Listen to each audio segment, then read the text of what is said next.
नमस्कार। प्रवासी संदेश के YouTube चैनल साहित्य प्रवासी में मैं मौसमी चंद्रा आपका हार्दिक स्वागत अभिनंदन करती हूँ। और सबसे पहले तो पूरे साहित्य प्रवासी टीम की तरफ से मैं आप लोगों को होली की बहुत सारी शुभकामनाएं देना चाहूँगी। खूब मस्ती में होली खेलिए, कोई टेंशन मत लीजिए कि पानी वेस्ट होगा। हम लोग साल के बाकी दिन हम लोग बचा लेंगे और आज के दिन आनंद उठाना है त्योहार का, तो बस आप लोग आनंद उठाएं। और मैं एक खुश खबर लाई हूँ आप लोगों के लिए, और ये खुशखबरी क्या है?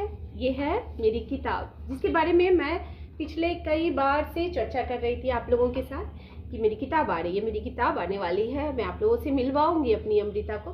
तो ये है अमृता, एक और अमृता, मेरी कविताओं की किताब है और इसमें मेरी करीब 90 कविताएं हैं प्रेम से भरी हुई। प्रेम के बिना तो मतलब अस्तित्व ही नहीं है ना किसी रिश्ते का। तो सबसे पहले प्रेम से ही बात करते हैं। और ये कविताएं मैं आपको तभी मिल पाएंगी जब आप इस बुक को खरीदेंगे।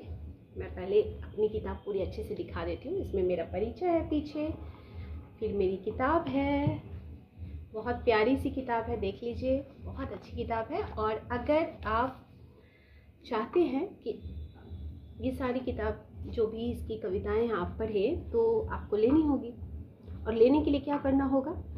इसका लिंक या प्रकाशक जो मेरे शुभदा पब्लिकेशन के प्रकाशक हैं उमेश कुमार जी, उनका फ़ोन नंबर मैं नीचे डाल दूँगी कमेंट बॉक्स में। आप उनको कुछ नहीं करना है, या तो आप अमेज़न लिंक पे जाकर ऑर्डर कर दीजिए, या अगर आप चाहते हैं तो शुभदा प्रकाशन से आप कुछ कम कीमत पे ये किताब मिल जाएगी। तो आप उनको भी व्हाट्सएप कर सकते हैं अपना पता और उनसे मांग सकते हैं। तो ये तो थी मेरी किताब, लेकिन इस किताब से मैं आपको एक प्यारी सी कविता सुना देती हूँ, जिससे कि आपको पता चले कि इसमें किस तरह की कविताएं हैं।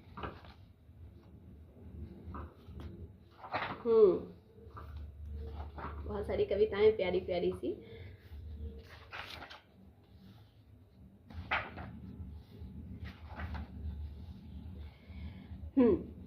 इसमें मैं आपको आज सुनाने जा रही हूँ अपनी कविता, जिसका शीर्षक है प्रेम यात्रा।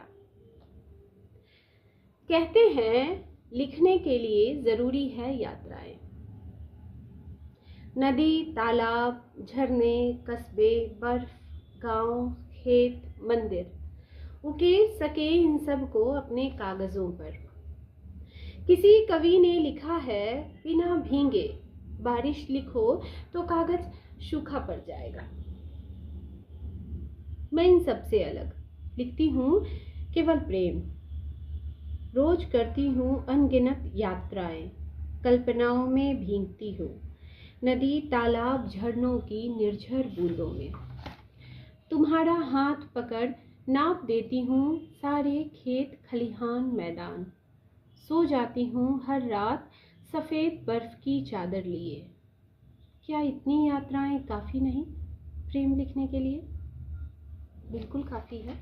और जब हम प्रेम में होते हैं तो ज़रूरी नहीं है कि आपको प्रेम कविता लिखने के लिए यात्राएं करने की ज़रूरत नहीं है। प्रेम कविताएं लिखने के लिए आपको प्रेम करना ज़रूरी है। तो ये तो थी मेरी किताब एक और अमृता से एक कविता।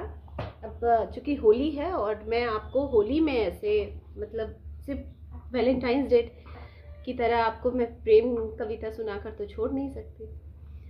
तो मैं लेकर आई हूँ, छाया वर्मा दी हैं, जो हमारे ही प्रवासी संदेश की हमारी टीम मेंबर है, और उनकी लिखी एक कविता मैं आपको सुना रही हूँ।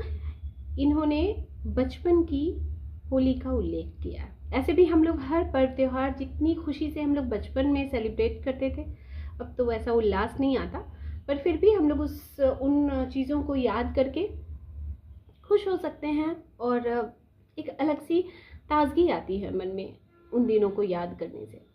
तो चलिए शुरू करती हूँ, और इस कविता का शीर्षक है होली बचपन की। आया रंगों वाला मौसम, प्रेम तरंगों वाला मौसम, लाल गुलालों वाला मौसम, मौज उमंगों वाला मौसम।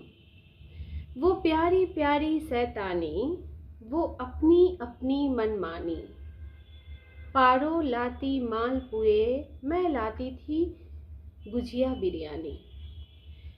तुम लाते थे ढोल मजीरा, मीरा लाती रंग अबीरा।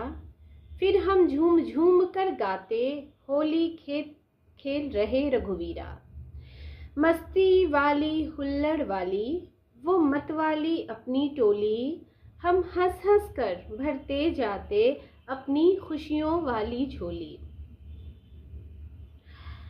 हर होली में रंग ही देते थे तुम मेरी सूरत भोली। तब तुम मेरे बाल सखा थे और तुम्हारी मैं हमजोली। इस होली में याद करूं मैं अपनी बचपन वाली टोली। करके याद बहुत मैं रोली, बचपन की वो हंसी ठिठोली। मेरे बाल सखा खुश रहना, अपने दिल पर बोझ न रखना। अब तो मैं साजन की होली, अब मैं साजन की हमजोली। इस होली में याद करूं मैं अपने बचपन वाली टोली। आया रंगों वाला मौसम, प्रेम तरंगों वाला मौसम। तो ये है बचपन की होली। मतलब एक लड़की जो अपने बचपन की होली को याद कर रही है। और सही बात है, समय बदलता है, रिश्ते बदलते हैं, बचपन छूटता है, जवानी आती है। तो ये तो क्रम है जीवन का। और इसलिए कहा जाता है कि हम लोग जिस भी सिचुएशन में रहें, जहाँ भी हैं हम लोग, और हर उस पल का आनंद उठाना चाहिए। आज जैसे हैं हम लोग, अब पता नहीं कैसी स्थिति में रहेंगे। कहते हैं, कुछ लोग बोलते हैं कि 5 साल के बाद हमारे आसपास के लोग बदल जाते हैं। तो जीवन तो बहुत कब बदल जाए पता नहीं, पर मैं आप लोगों को उदास नहीं करूँगी। मैं ये कहना चाहती हूँ कि कुछ भी बदले, लेकिन जो अभी आपके आसपास हैं, आप बहुत खुशनसीब हैं कि आप अपनों के आसपास हैं। तो उनकी अहमियत समझिए, त्योहारों का आनंद लीजिए और होली मनाइए। तो होली की इन्हीं शुभकामनाओं के साथ मैं मौसमी चंद्रा इस पर विदा लेती हूँ और अगली बार आऊँगी दूसरे विषयों की कहानी लेकर। तब तक के लिए नमस्कार। सेफ होली खेलिए, खुश रहिए और अपना ख्याल रखिए और दूसरों का भी ख्याल रखिए। ज़बरदस्ती किसी को रंग ना लगाएं।